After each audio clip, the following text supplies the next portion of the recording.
வடிவழகை தேடி வந்தேன் வண்ண மலர் மாலை கொண்டு வடிவழகை தேடி வந்தேன் வாழ வைத்த தெய்வம் என்று வணங்கி நின்றேன் வாழ வைத்த தெய்வம் என்று வணங்கி நின்றேன் இனி வரவும் செலவும் முன்னதினது என்னை தந்தேன் மானல்லவோ கண்கள் தந்தது மயிலல்லவோ காயல் தந்தது தேனல்லவோ இதழை தந்தது சிலை அல்லவோ அழகை தந்தது தேக்கும் மரம்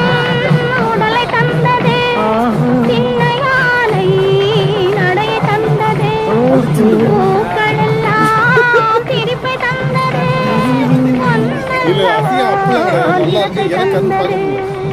நார்மலா வாங்க அவ்வளவுதான்.